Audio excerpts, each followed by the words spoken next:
Welcome back to the channel, welcome back to Scott's Reviews. Today we're talking about a long-awaited topic of the ZV-1F. It is a no. Off the bat, I'm going to tell you right now, I have a lot of experience with this camera. I gave it plenty of opportunities, and unfortunately, it's a no, and I've returned it twice. How about new? This is ZV-1.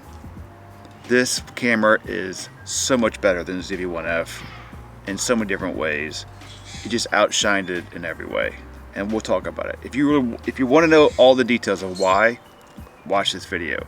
If you just want to find out, hey, should I buy the ZV-1F or ZV-1, I'm going to say ZV-1 all day long. Even though if you're a vlogger or whatever, even with ZV-1 is the one you want.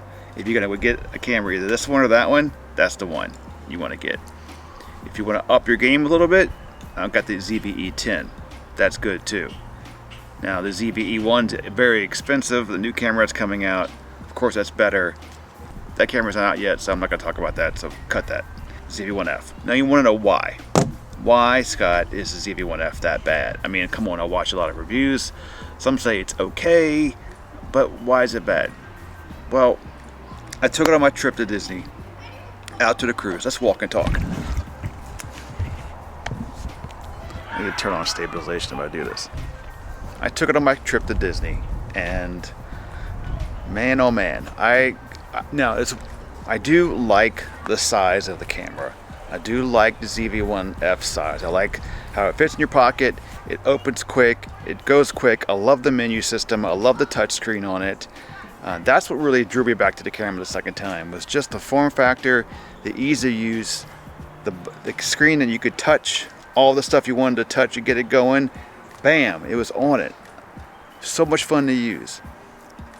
It's just results. The results were not good. Well, what were not good about them? Well, the autofocus. The autofocus hunted constantly. So when you did something like this and you brought it up, you may get your face, you may get the background in focus. I'll show you examples throughout this video of what I'm talking about. Now the stabilization is not good. Active stabilization that's on this thing is not good. It's constantly, it's just jolty, jittery, all that kind of stuff happens in it. It just makes your footage, I mean, this was years back, it'd be great, but we're in today's world where your iPhone is going to kick out a better video, a smoother video than the ZV-1F could. You may get a little bit better separation with the ZV-1F, with that F2, but you could put on cinematic mode on your iPhone and probably get that look. It's not good enough to buy a dedicated camera of the ZV-1F. It's not, for 500 bucks, whatever it is, it's not worth it for what you get out of it. You might as well use your phone. It's hard for me just to jump and say, use your phone instead. But when I was putting the footage together for my family of video, the footage that I used with the ZV-1F, it was just jumpy, jittery, unstable at times. Sometimes it worked out great, sometimes it was not good.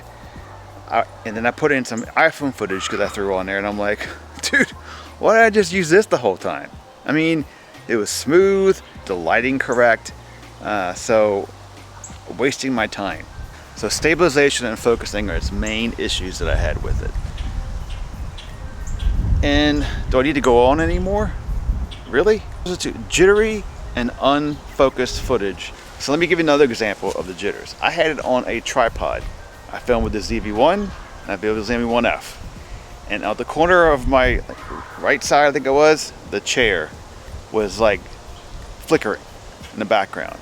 And it was on a tripod, just sitting there. Don't understand it. I don't know why it does that. If you're in the market, I'd say just out blank, get the ZV-1. If you can hold off, because I hope they redo this camera and give it the ZV-2. And they put everything that I did like about the ZV-1F into this camera, with the touchscreen, the menu system. Even give this ZV-1 a dedicated 20mm lens. I don't care. I liked it. I don't know, but ZV-1F is just, Sony, you just turned off too much stuff. No raw photos. I mean, come on. The photos were like, they're alright for JPEGs, but yeah, everything is just all kind of okay about it. And in today's world, if it's just okay, then just use your iPhone or whatever phone you have for those quick shots. That's it. I could go on and on about this. If you got any questions, leave in the comments below about the ZV-1F. It's just a no. Sorry, Sony. Yeah. Hey guys, don't go anywhere. I'm going to play you some footage of the ZV-1 and ZV-1F. Right at the beginning, I'm going to compare the thing with the shoulder and the chair flickering with the ZV-1F. And from that point, it'd be ZV-1F, then the ZV-1 at the end. That way you can kind of look around and you can make a little more of a judgment call on what kind of image you like better. ZV-1 or ZV-1F. Alright, let's get it. Okay, ZV-1. Intelligent auto, active stable on, 18 level for the volume. Alright, this is a ZV-1F. Put it on standard profile, so it's not the FL I normally use. Volume is at 26. But obviously it's a wider view, but it's still an active stabilization. How's this look and sound? We'll do the same thing on a ZV-1F. Welcome to 2023 Cruise Adventure, day 1. Alright, you can look in the background here. You can kind of see some of the jitters. You have a hard time adjusting to the lighting and autofocus in the face. Just landed. There's a good focus in the face here. Happy with this. Starbucks next. Hello, welcome to the Sony ZV-1F with the muffle on top. Can you even hear me? A lot of windy outside coming from the cruise. There's a lot of different thoughts between ZV-1 and ZV-1F and ZV-E10. So I've been playing with them all, trying to get used to them, trying to see what's good and best for each situation. And they all have their advantages and disadvantages. So is there a clear cut? Not yet. So we'll keep trying and testing. It's only day 1. 7-day cruise, we'll figure this thing out. Alright, this is your stability test. This is just walking handheld. Not trying to do anything crazy, just kind of like keep it in front of me, walk, and see how it turned out. And you can kind of see from the footage, it's just very, very sensitive and very jumpy. Obviously, I did not use any of this footage in my video.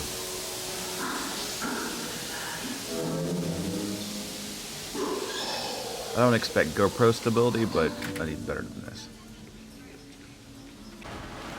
Here's some more stability.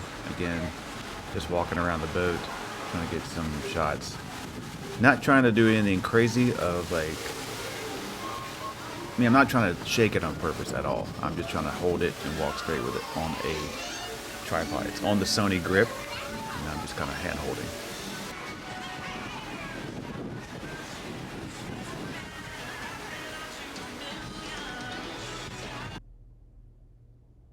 Right here, see the wiggle? It kind of like had a focus breathing issue. Some more focus breathing. Just trying to get a shot of the bushwhacker, which was delicious. Again, just some more handheld walking. As you can tell, it's pretty much unusable. This one here, that's a beer. Yes, of course. And adjusting to the light is difficult. Adjust. Still looks too bright, right? Yeah. Little night shot. I'm sure the camera slowed down its shutter speed, so it's kind of, yeah, right there you can kind of tell the shutter speed's way down. So if you have it on a still, not moving, it looks okay. Focus breathing. Alright, switch it over to the ZV-1.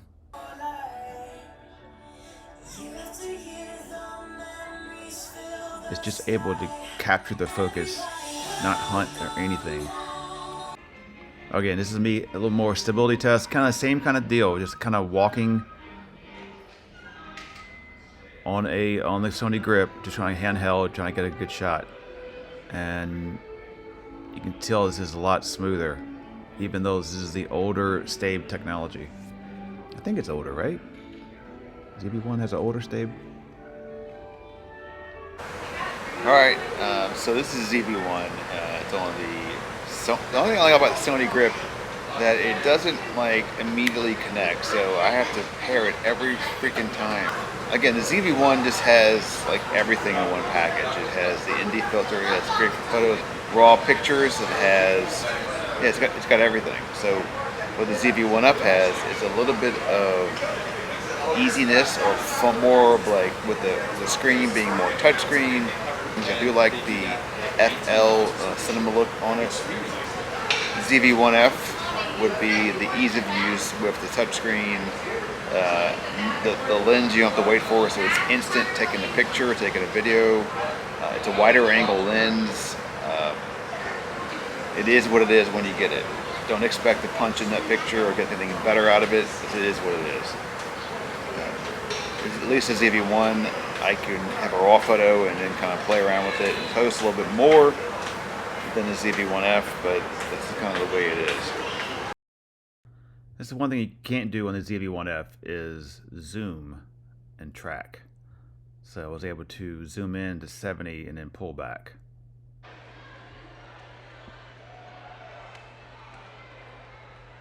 Just a good shot inside of the Wilderness Lodge. There's no flickering in the background. There's no anything going on with that kind of footage like the ZV-1F can produce at times. But maybe the magic will stay in Port Canaveral. Thanks for watching, guys. Like, subscribe, all that stuff. See ya!